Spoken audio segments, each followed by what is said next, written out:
इस क्षेत्र के लोगों ने ठान लिया है, जो यूपी को विकास की नई ऊंचाई पर पहुंचाएगा, उसको ही वोट देंगे।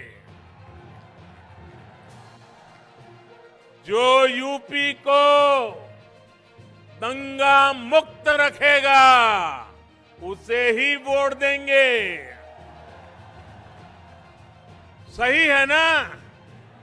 दंगा मुक्त होना चाहिए कि नहीं होना चाहिए? ये दंगों के खेल फिर से आने नहीं देना है ना। जो हमारी बहन बेटियों को भय मुक्त रखेगा, हम उसे ही वोट देंगे। जो अपराधियों को जेल भेजेगा, हम उसे ही वोट देंगे। साथियों, भाजपा ने यूपी चुनावों के लिए अपना जो घोषणा पत्र जारी किया है, ये घोषणा पत्र लोक कल्याण का संकल्प पत्र है।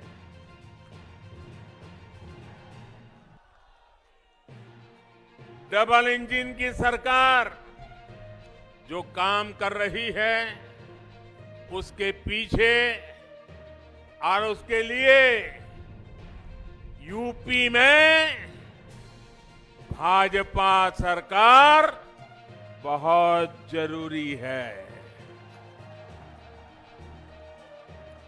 गरीबों को पीएम आवास योजना के घर मिलते रहे, इसके लिए यूपी में भाजपा सरकार बहुत जरूरी है।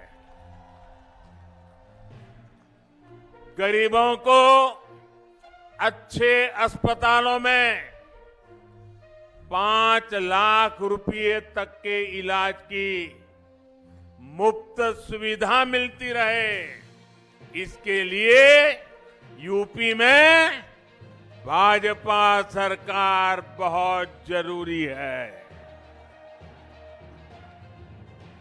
छोटे किसानों के बैंक खाते में पीएम किसान योजना, उसका पैसा सीधा उसके खाते में पहुंचता रहे, इसके लिए भी यूपी में भाजपा सरकार जरूरी है।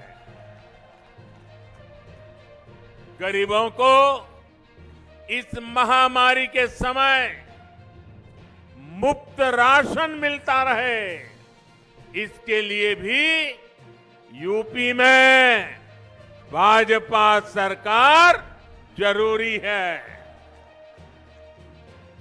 गरीबों को कोरोना के कालखंड में वैक्सीन मुफ्त लगने में दिक्कत ना हो, इसके लिए भी यूपी में भाजपा सरकार जरूरी है। भाइयों बहनों, ये मैं इसलिए दोहरा रहा हूं, मैं ये इसलिए कह रहा हूं क्योंकि ये जो गौर परिवारवादी लोग सरकार में होते तो शायद वैक्सीन रास्ते में ही कहीं बिक जाती और आप कोरोना से भय से आतंकित होकर के जीवन मृत्यु की लड़ाई लड़ने के लिए मजबूर हो जाते। डबल इंजन की सरकार हमारे यहां जो यूनिवर्सिटी बना रही है, सहारनपुर को आधुनिक सड़कों द्वारा दिल्ली और उत्तराखंड से जोड़ने का काम कर रही है। इस तरह के काम बेरोक टोक चलते रहे, इसके लिए यूपी में भाजपा सरकार जरूरी है। हमारे चैनल को लाइक, शेयर और सब्सक्राइब जरूर करें और नई अपडेट्स के लिए बेल आइकन दबाना ना भूलें।